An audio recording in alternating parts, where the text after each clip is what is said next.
Hello friends, welcome back. Today we are going to discuss a new approach of educational management, that is the rate of return approach.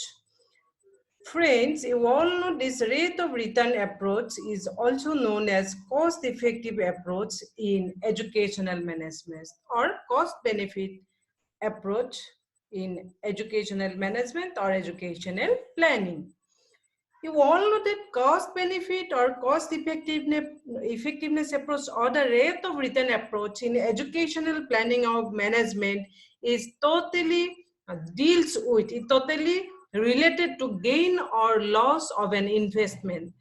Suppose in a business we have invested 1 lakh of rupees, and after investing the 1 lakh of rupees we have to get in return at least 1 lakh of 1 rupees more. That means we have to gain more than our investment. So it's a gain or loss of an investment. It is always related to gain or loss. So cost benefit or cost effectiveness approach refers that investment in education should take place in such a way that the returns, means benefit from the investment, are equal to the returns or benefits from other kinds of investment of capital, as for example investment in industry. So we have already stated that the main condition, the main assumption, the main idea behind this theory is the theory of return, the idea of return, how much we can gain, how much we can be benefited after investment a particular amount of rupees. So according to this approach, investment in education should take place in such a way that the returns or the benefits or the gain from the investment are equal to the returns or benefits or the gains from other kinds of investment of capital, like as for example investment in coal industry, investment in any steel industry. So this is the theory of gain or less. So this theory says that education as an investment. So what is education? Is an investment like other profession, like in other business. Education, according to M.S. Hawk, the rate of return approach is based on the analysis of internal rate of return on investment in education through present value cost comparisons derived from education age income data. His MS, he was one of the chief exponents of this rate of return approach in educational planning. So economic benefit of education after the cost, it is the main thing. So this principle is known as equimarginal returns in the economic theory. So what is said? This principle, that means economic benefit of education after the cost, after investment, it is the main principle, it is the main idea, and it is also known as equimarginal returns in the economic theory. And the main assumption on the basis of which this theory, this approach is running, the main assumption is that the expenditure on education should be thought of as a form of national investment, which is justified by higher productivity and greater earnings of educated people. That means higher level of education, higher level of earnings should be there. So this is the main assumption. That means highly educated people earn more than the less educated people.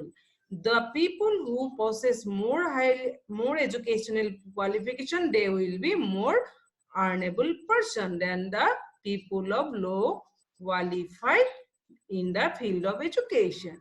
So this theory, this rate of return approach, which is based on the idea of education and investment, here UNESCO has been very strongly advocating this point that education is an investment. For the last few years, UNESCO has been strongly advocating this point, and this approach treats education and investment in human capital. That means human capital.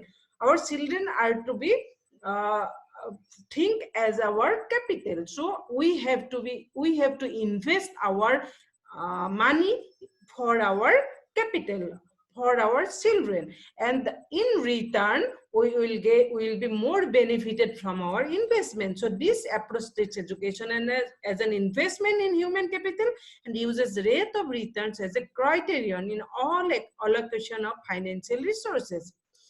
Now, we are talking about investment in education. Education in an investment, we have to know two meanings. That education and investment has two meanings. Here, the first meaning says that pupil must acquire productivity as a result of training imparted by educational or training institutes. That means our students, our children must acquire more productive capacity. They must acquire skill after getting training, after providing them proper training. This will add more to the sum total of production rather than the production without training. So as a result of training imparted by training institutions, the pupil must acquire productive capacity. They will be in a position, they will be in a higher level position to add to the sum total of their productive capacity. They will be in a position to add more and more in their production level. They will be able to do much more than what they were doing without education. So this productivity says that what they were doing before education, before training, they'll be able to do more. They'll be more productive than before, after this training is provided. And the second impact, second aspect, second meaning of education as an investment says that the levels of earnings of educated people will be more than the earnings of people without education. So it means more education, more earning, less education, less earning. So if this is so, it may be said that return on education is positive. That means if return on education is positive, our education and investment is very, very true in concept. And now we shall discuss the concept of rate of return approach by formula. By knowing the formula, how to calculate the rate of return. Here in this slide, it is shown that ROR, how it is calculated. ROR, or rate of return, is calculated by subtracting initial value from current value, and these values will be divided by initial value and multiplied by 100.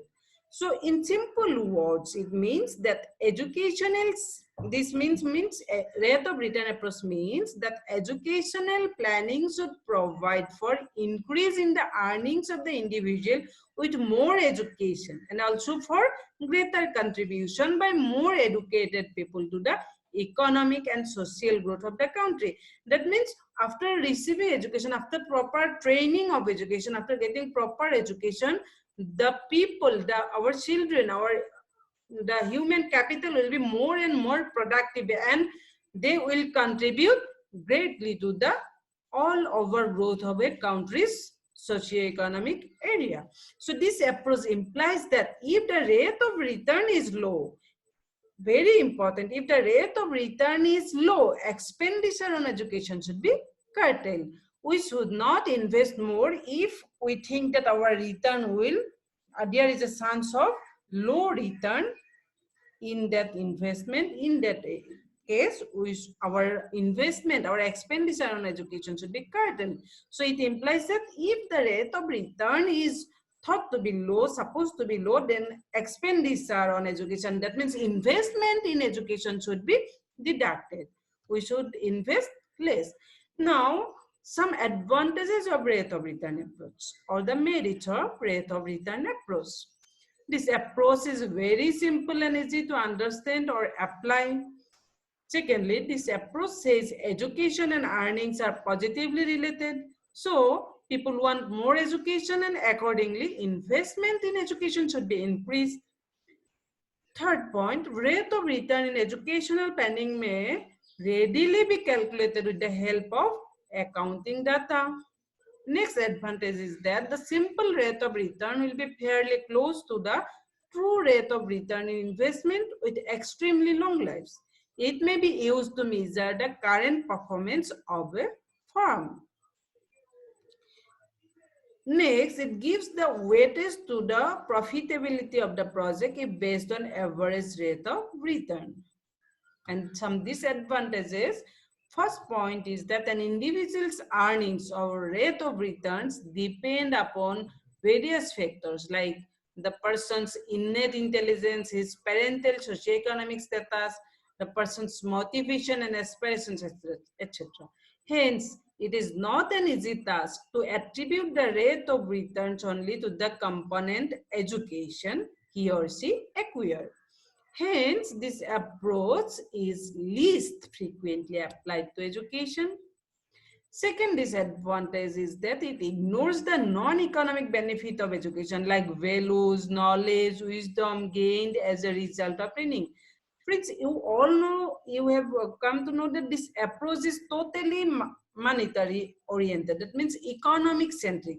It only deals with the economic contribution. So all the non-economic benefits, non-economic gain like value promotion, knowledge development, knowledge promotion, wisdom, all these are totally ignored by this approach. So this is demerit. And the third disadvantage is that the data necessary for this approach are not generally available in the developing countries. Again, it never recognizes the effect of school teaching methods, guidance, and counseling upon a person during the school life. So it cannot be applied effectively in educational management. And measurement of return is not an easy task. It is difficult to obtain data on cost effectiveness. So with these merits and demerits, I'd like to conclude my class. Thank you.